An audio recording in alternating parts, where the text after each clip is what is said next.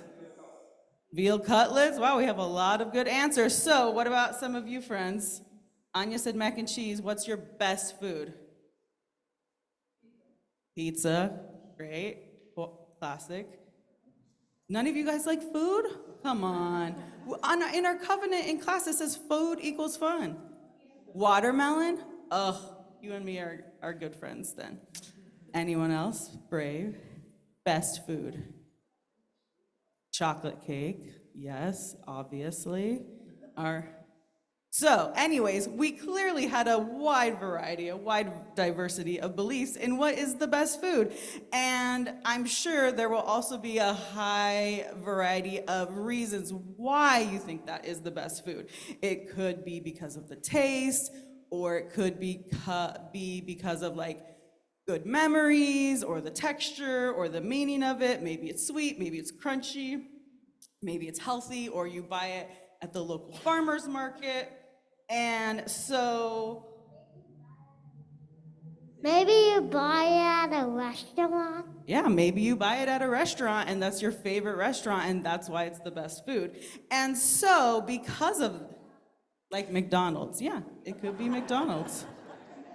Or In-N-Out. I went there last night, yeah, and it was good. So, for many of you, I'm sure that what you believe is the best food today, for whatever reason that is, it may or may not stay the best food. Maybe it's gonna change. Now, maybe you think, exactly, maybe when you grow up, you won't like it, which is so true, you know? And maybe when you grow up, you might like something different. And so, Well, maybe when you grow up, you will still like it. and maybe when you grow up, you will still like it, but maybe it's not the best anymore. Like,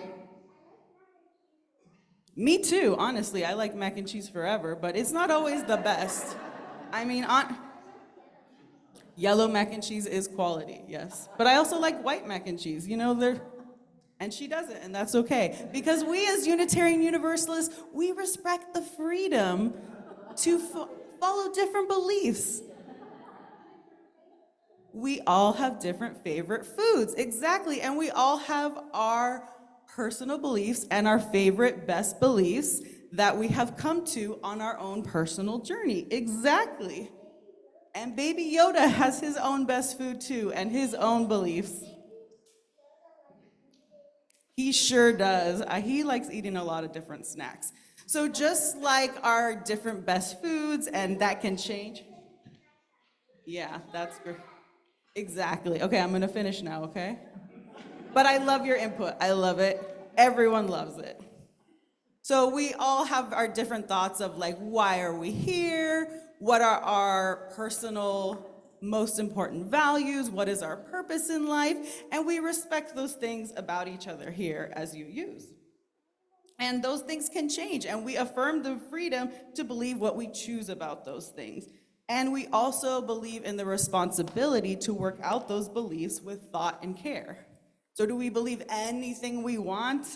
No, we don't believe like anything we want, but we believe what our hearts and minds tell us is right. And so thank goodness we don't have to do this alone. We have each other as a community to share those beliefs with.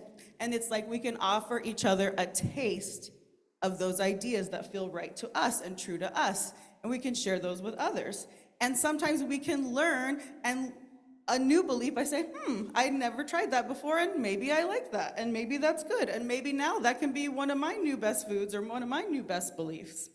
And we can recommend those new things to our friends, and maybe it's all just really yummy. And sometimes those things become our favorites. So as you go about your day-to-day, and as we go to RE class, we can think about how our best foods can change, how they can be the same, and how we can share those fun and important things in our lives with others so that we can all have a really great feast every week and every day. And then maybe we can argue about what's the worst food. So that might be fun too. So everyone enjoy your service here. And now we're gonna go have fun with the kiddos with Miss Christina. So thank you guys for listening. Bye. Oh, sorry. So under pressure, Kraft changed macaroni and cheese. Now they color it with turmeric and paprika. So it's not so bad.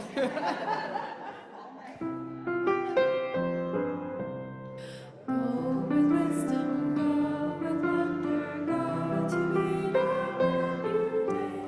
Learn to see the light within you as we stand in go with wisdom, go with wonder, go to meet a new day. Learn to see the light within you as we stand in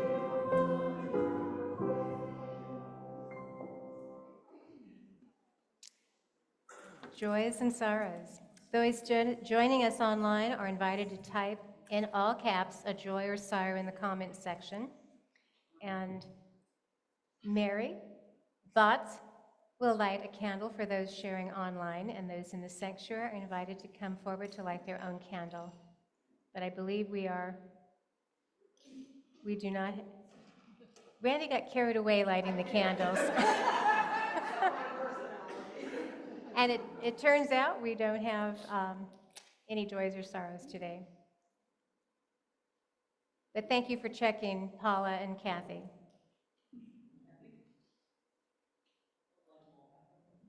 So we begin by lighting a candle for all our concerns for the larger world, our wish for peace and justice. Can everyone hear me, by the way?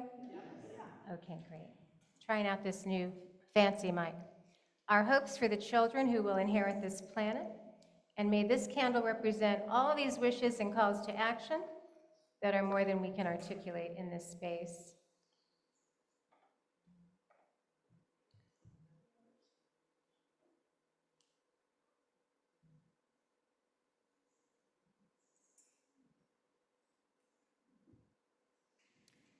So since we have no personal joys or sorrows today, we join you in celebrating.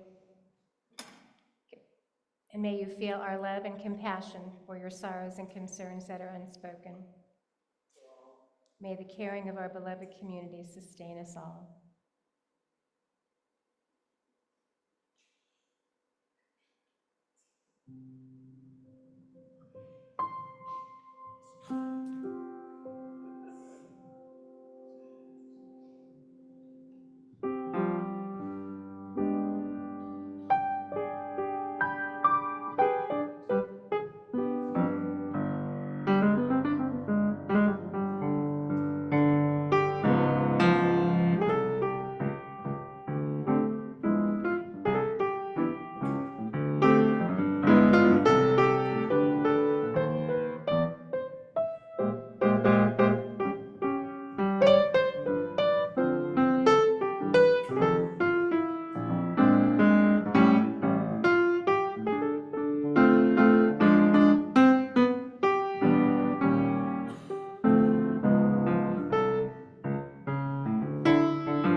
My holiday wish for you.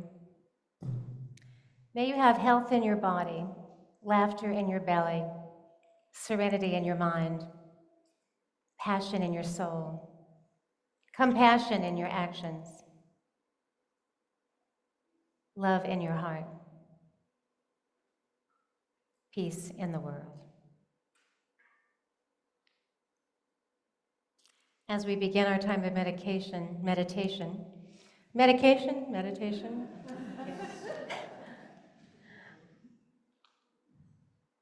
think about how our bones are deeply connected to our breath. Maybe close your eyes and take a moment to relax deeply and breathe deeply into your bones. The marrow of our bones thrives on oxygen, so with each breath, our bones are supported and sustained. Take a deep breath now and imagine that you are breathing directly into your bones, your shoulder blades, collarbones, rib cage, pelvis, spine, skull, bones of your arms, hands, legs, feet. Imagine filling your entire skeletal system with energy that radiates outward from your bones throughout your body. With each breath you take, you nourish yourself. Take a moment more now to find a deeper breath and relax into your bones, knowing that elongating the breath, especially exhaling, is your gateway to deeper relaxation. Now visualize the cares and worries of the day melting out of your body and out the door. Be at peace. Drop into silence. Drop into a pool of tranquility.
Let's give Debbie Langenbacker and Chris Heaton a big hand. Thank you.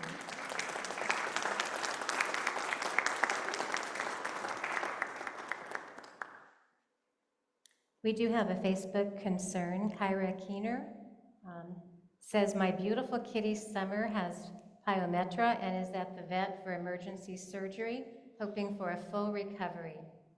Thinking of you, Kyra. The reading today is from Ralph Waldo Emerson.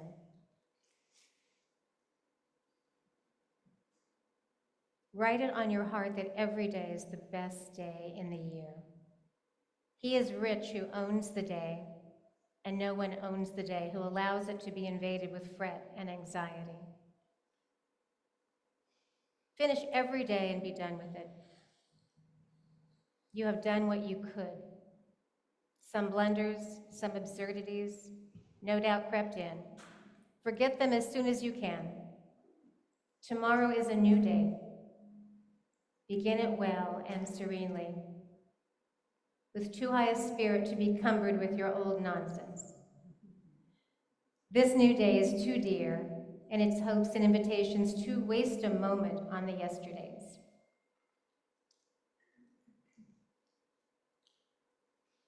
I'd like to invite Randi to come up for her sermon.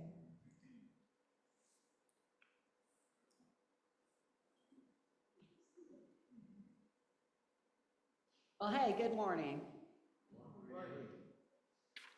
So, the title of this talk is, can you hear me? Oh, well, okay. I used to be an expert witness in court, so I'm kind of used to projecting. Is long live and prosper. And I was kind of thinking this also would have been a good talk right at the end of the year, right? Because we're going to be motivated to have New Year's resolutions, so you can start 3 weeks early. First, I'm going to address physical health. Linda and I have been friends for many, many years. And over those decades, she has always gently encouraged me to embrace a lifestyle that focused more on life-affirming choices. A few weeks ago, Linda introduced the topic of longevity, focusing on the blue zones. These are 5 communities scattered across the world that have the longest living healthy populations. This is a hot topic, not a hot pocket of food that will eventually shorten your life. In popular culture, universities, and medical journals worldwide. So Linda and I kind of agreed that I would do this second half of this, sort of, that's what's going on here. I began my personal journey to improve my health as my husband's health declined. He had suffered from many diseases and disabilities. I was motivated both by the need to be able to handle caring for him and because I needed to be hopeful. I could avoid early physical and mental decline by making mindful, intentional changes in some of my habits and choices. It has been a slow and deliberate re-education for me. Linda has been one of my most stalwart supporters in this journey to greater wellness. I have lost over 75 pounds. I exercise daily. I did yoga for many years, but it was not the right exercise for me. Big lesson when you're thinking about those kind of things. What would motivate me daily? It was dancing, belly dancing, Zumba, club dancing, English country dancing, line dancing. As a bonus, dancing is the best exercise you can do for brain health. So it's good for you physically and it's good for you mentally. In the last month, I went scuba diving for the first time in 20 years, whitewater rafting, and hiked in a slimy, wet Malaysian rainforest. At 72, I am healthier than I was at 50. Gordon, next slide. All right, we've all looked at that one. Now the next slide. Lifespan. Lifespan is how long you live. Healthspan is how long you live well. It is the period of life spent free of chronic disease and disability. Most people are focused on healthspan. We want to live a vital, conscious, engaged life with physical mobility and at least some autonomy.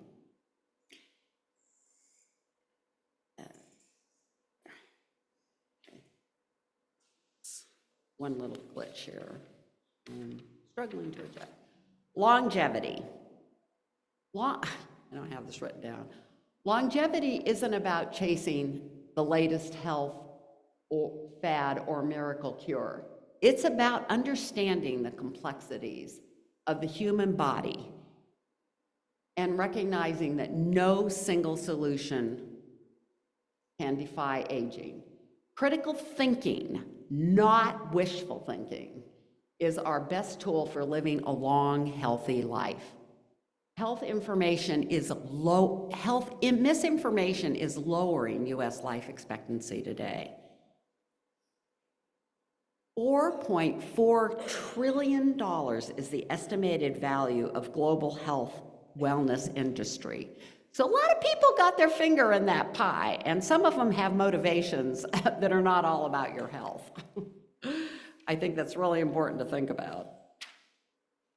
I would like to address some of the research that appears attention-worthy currently, with the caveat that new research can augment or diminish the value of what is understood as the best science of 2024. This is a rapid summary of tons of research, which I've been doing for the last 2 weeks. And a lot of these bullets there's whole books about them. So obviously this is just a brief introduction of some things that you might want to think about. Minimally processed foods, move this down a little bit, clean eating, and a diet that provides most nutrients are fairly well-known guidelines, but require self-regulation to maintain. Next slide. I have never been to a country that has more junk food. No, that's not the next slide. It should be a picture of junk food. Minimally processed food, clean eating, and a diet that provides most nutrients are fairly well-known guidelines, but require self-regulation to maintain. I have never been in a country that has more junk food aisles than in the US. Convenience stores should probably be relabeled as chronic disease opportunity stores. The US food system under the FDA is considerably more lax compared to Europe, where chemicals usually are subject to safety review before they enter the food supply.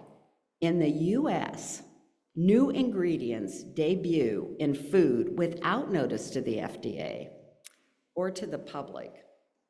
Companies are allowed to certify an ingredient as generally regarded as safe and file a report supporting their decision. In 1958, Congress imagined 99% of the chemical additives would be reviewed by the FDA. Nope. Far, far less have been reviewed. It is estimated there are approximately 10,000 food additives. Well, let that percolate a sec. So the term clean eating really means eating food that doesn't have food additives, if possible. And, to eat food that's been produced in a healthy way. Okay, fragrances are not regulated, and food dyes have come under more scrutiny. Governor Newsom signed first in the nation legislation banning Red 40 and 5 other synthetic colors that have been linked to behavioral issues from food served in public schools in 2024. So that went into effect in this state in 2024. And a lot of other legislation that is kind of pending, here and there. One good resource for better understanding what is in food and personal care items is Yuka, and that's Y-U-K-A. It's an app, it's a free app, and you scan the barcode and it pops up what is in the food and if there are additives or in healthcare products, and it tells you, you know, the level of risk of those products, of those additives. It's really an eye-opener. You get addicted to it. There is agreement that individuals do have different metabolisms, genetic makeups, and propensities to a variety of diseases and maladies. There is no one-size-fits-all diet, although there is compelling evidence a Mediterranean diet in general meets most people's nutritional needs optimally. Next slide. There is evidence that intermittent fasting is beneficial for your metabolic regulation. Some research suggests that intermittent fasting, actually a lot of research suggests that intermittent fasting may be more beneficial than other diets for reducing inflammation and improving conditions associated with inflammation, such as Alzheimer's disease, arthritis, asthma, multiple sclerosis, and stroke. And you know, as I was doing all this research, really inflammation came up over and over again, that it's inflammation that ages you over time. You know, your body's inability to reduce inflammation or overreacting and creating inflammation. Several lines of evidence support the hypothesis that eating patterns that reduce or eliminate nighttime eating and prolong nightly fasting intervals. So that means eating your last meal at 6 o'clock and then not eating again till the next morning, and eating a little later in the morning too, at least a 12-hour fasting interval, can result in sustained improvements in human health. There is building evidence that minimal meat consumption is better for your body, and a lot of evidence that it's better for the planet. Toxic metals, such as arsenic and mercury, are in our foods today. These can cause inflammatory chemistry. Seafood, rice, mushrooms, and poultry can be high in arsenic, and mercury is found at unsafe levels in larger fish, such as swordfish and king mackerel. Endocrine disruptors may change how the endocrine system functions. A person cannot remove endocrine disruptors from the body. The intent is to reduce exposure by choosing products that are EDC-free. Avoid BPAs, atrazine, and phthalates. Organic pesticide-free produce and non-plastic materials such as wood, bamboo, cotton, and glass for food storage and serving are much safer. Microplastic exposure is unavoidable. However, limiting the use of plastic water bottles and other plastic food containers can limit some exposure. They've now found that there are microplastic in everybody's blood system now. I mean, even newborns. Products for bath and body care can also expose, this is kind of maybe something you haven't thought about. Products for bath and body care can also expose us to chemicals that are less safe. Body lotions use chemical penetrants, so the lotion will be absorbed through the skin barrier. This is not inherently a bad formulation. But if the ingredients are poor quality, made with unfiltered water, lots of preservatives, it is an additional assault on the systems in your body that are there to protect you, to repel harmful substances. Shampoos rinse off quickly, but many skincare products are designed to remain on the skin for long periods of time. Very popular new topic, the gut biome, is an emerging medical frontier that I really think we've just learned a lot about in about the last 10 years. Our bodies have more bacteria in the gut than cells in our body. The healthy bacteria helps with digestion, destroys harmful bacteria, and helps control your immune system. The gut biome impacts both physiological and mental health. A healthy biome can reduce the risk of obesity, heart disease, diabetes, and cancer. This is just an introduction, but a Mediterranean diet and particularly fiber-rich foods are important for a healthy gut. Healthy bacteria thrives on fiber. Think beans, for example. And because you have many kinds of bacteria, variety in one's diet is really important. Probiotics and fermented foods can also support healthy bacteria. More information passes between your brain and your gut than any other body system. There are more nerve cells in your gut than anywhere else in the body outside of the brain. Start loving and caring for your gut biome. The vagus nerve is the main link between your enteric nervous system, that's your small intestine or GI tract, and your brain. We had a lot of talks about the vagus nerve. We like talking about it. It mediates various reflexes responding to changing conditions like chemical changes or the presence of food. It is health enhancing to keep the vagus nerve calm. So that little meditation we did, our vagus nerve thanked us. Deep breathing or meditation can be one approach. Cedars-Sinai also recommends massage, short exposures to cold air or cold water, such as a cold water plunge. If you ever tried that, it's a startling experience. And the experience of awe.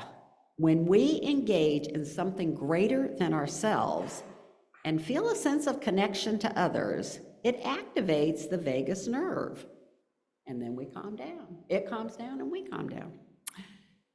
Long-term alcohol studies are beginning to question the benefit of any alcohol consumption for a person's physical health. There's a lot of controversy about this. I would postulate some moderate alcohol consumption can be beneficial in a social setting. And the University of Oxford found the same outcome, especially in a setting such as a local pub, where you can go dancing too.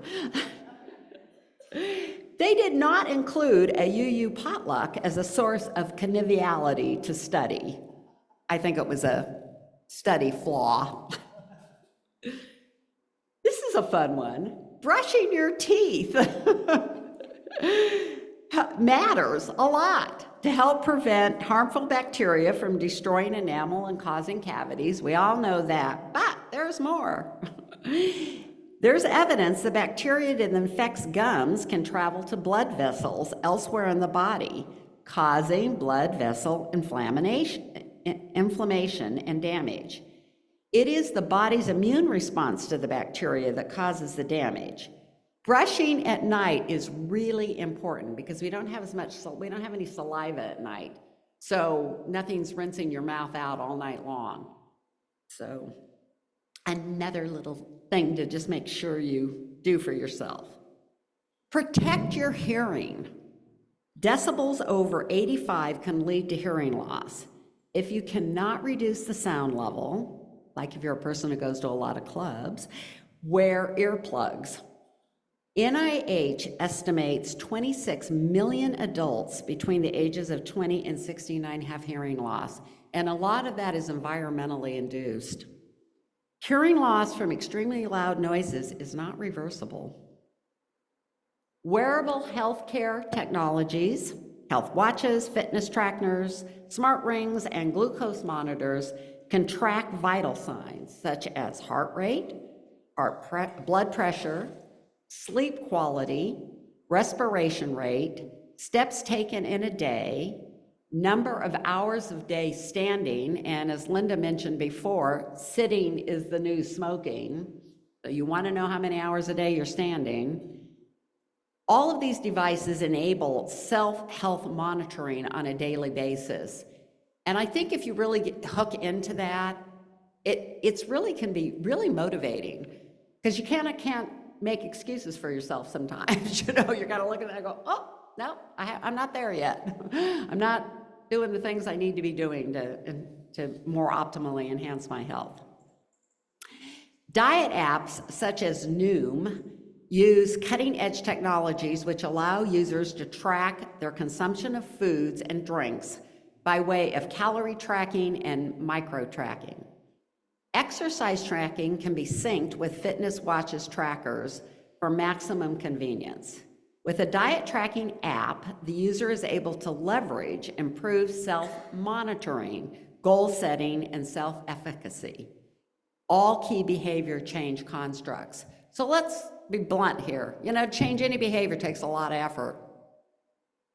And these are all tools you can use to help you.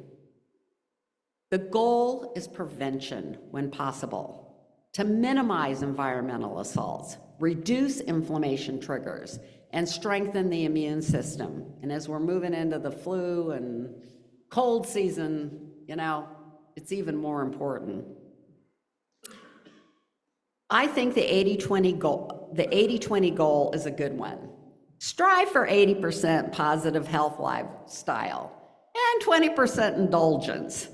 The indulgences are often celebratory, and that brings us joy. And that moves into the rest of my talk, mental health. The Harvard study of happiness is the longest in-depth longitudinal study on human life ever done. Since 1938, the Harvard study of adult development has been investigating what makes people flourish. They started with boys from disadvantaged and troubled families in Boston and Harvard undergraduates. Since then, they've incorporated the spouses of the original men and 1,300 descendants of the initial group. And it's brought us to one simple and profound conclusion. And Linda addressed this a little bit, and I'm going to reinforce it. Good relationships lead to health and happiness. The number one thing you can do for your health is have good social connections. The trick is that those relationships must be nurtured. Having healthy, fulfilling relationships is its own kind of fitness, social fitness. And like physical fitness, it takes work to maintain. Loneliness has a physical effect on the body. It can render people more sensitive to pain, suppress their immune system, diminish brain function, and disrupt sleep, which in turn can make a lonely person feel even more tired and irritable. Research has found that for older adults, loneliness is more dangerous than obesity. Slide 30. So now here's something a little more upbeat. We need endorphins. No, the one before that. The one before that. Let's see. We need endorphins. Oxytocin is sometimes called the love hormone. Oxytocin release that can be increased with age is associated with life satisfaction and pro-social behaviors. Some ways to increase the release of this hormone include yoga, listening to music, or making your own. Thank you, Debbie and Chris. Get or give a massage. Tell someone how much you care. Spend time with friends. Meditate. Make your conversations count. Cook and eat with someone you care about. Have sex, cuddle and hug, do something nice for someone, pet a dog or a cat. Novelty, curiosity, and awe. I wrote an essay this summer titled, "Your Brain is Not Always Your Friend." Another whole talk. Our brains can be addiction-prone, chemically unbalanced, guilty of confirmation bias, and so much more. It requires self-monitoring and commitment, as well as quality information to make positive lifestyle changes. Next slide. The slide before that. Okay, I don't know. I'll just read it. The good life, this is from Lessons from the World's Longest Scientific Study of Happiness. The good life is a complicated life for everyone. And I really think that's true. The good life is joyful and challenging, full of love, but also pain. And it never strictly happens. Instead, the good life unfolds through time. It is a process. It includes turmoil, calm, lightness, burdens, struggles, achievements. Scientific studies have told us again and again, human beings need nutrition, they need exercise, we need purpose, and we need each other. Good reasons to be part of the UUCF family. You get the bonus of hanging out with great people and the likelihood of enhancing your lifespan. I don't know how that all got mixed up, so ignore it. Anyway, and then there's a few slides after this because I have a handout, one handout. Linda had a packet, I have one. But after I finished doing this talk, I read this in the AARP bulletin about how to have a perfect day of not aging. And it was really interesting because as I read it, I went, wow, that's almost everything I said. So here's kind of a summary right here for you to take home. Thank you.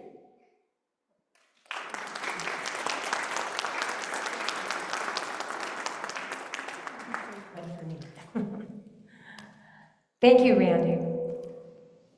And thank you for your accolades. I may have started you on your journey, but you certainly had the determination, perseverance, and commitment to stay it through. So you're a perfect example of what you're talking about.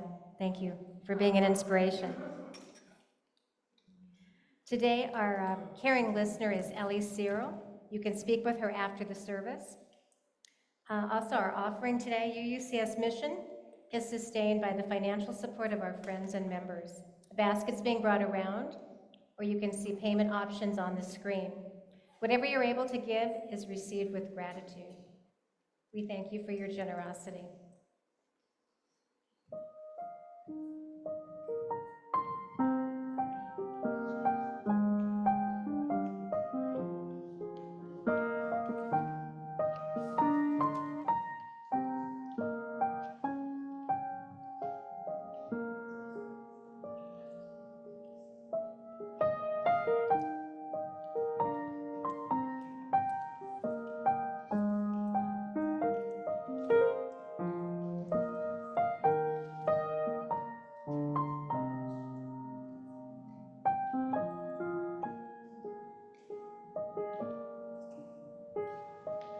If you'd like to, please join us for our closing hymn, The Fire of Commitment.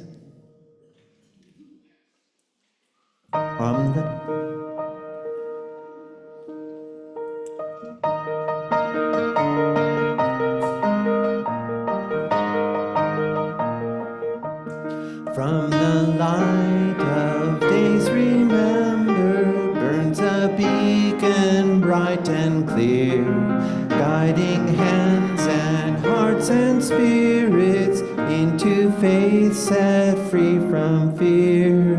When the fire of commitment sets our mind and soul ablaze, when our hunger and our passion meet to call us on our way, when we live with deep assurance of the flame that burns within, then our passion finds fulfillment and our future can begin.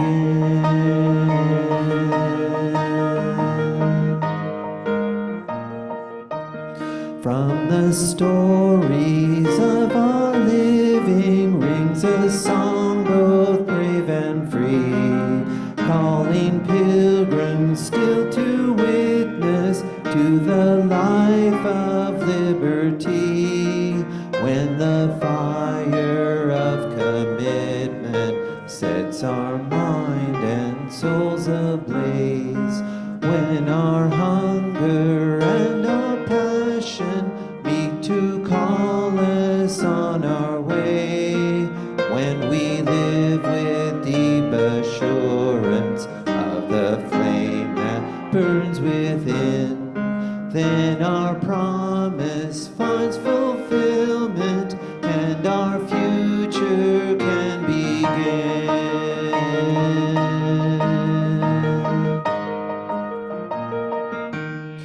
From the dreams of youthful vision comes a new prophetic voice, which demands a deeper justice built by our courageous choice.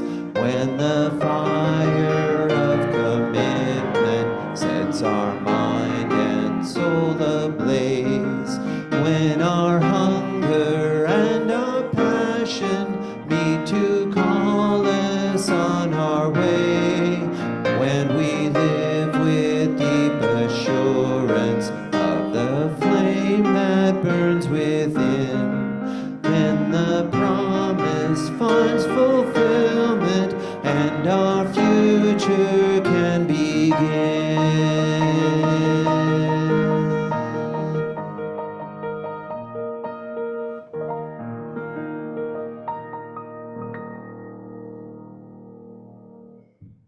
As I mentioned, Early Seal is our caring listener today. You can speak with her after service if you have any concerns or would simply like someone to talk to, and trust that what you share is always confidential.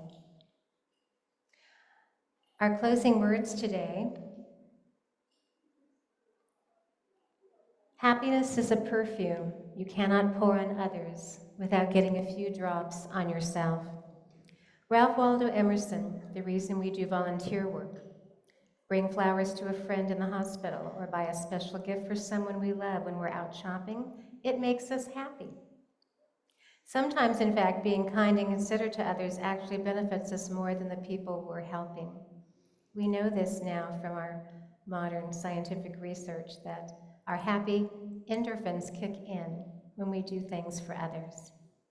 Even if our activity starts out as a chore or an obligation, rather than something from the heart, it can become a joy to us, as well as to those who benefit from our efforts. Is there something you can do to delight another person today? Please join hands if you wish. We're going to extinguish the chalice now. We now extinguish this chalice, but not the light of truth, the warmth of community, or the fire of commitment. These we carry in our hearts wherever we may go. Let's sing to Let's say it together. Amen. Shalom. Salam. Namaste. and blessed be. Let's Go. sing our song, Go Now in Peace. Go now in peace, go now in peace. May the spirit of love surround you everywhere, everywhere you may go. Go now in peace, go now in peace. May the spirit of love surround you everywhere, everywhere you may go. You may go. Thank you. I missed Mary Butts to help me with that one. You did great. Please join us for our social hour.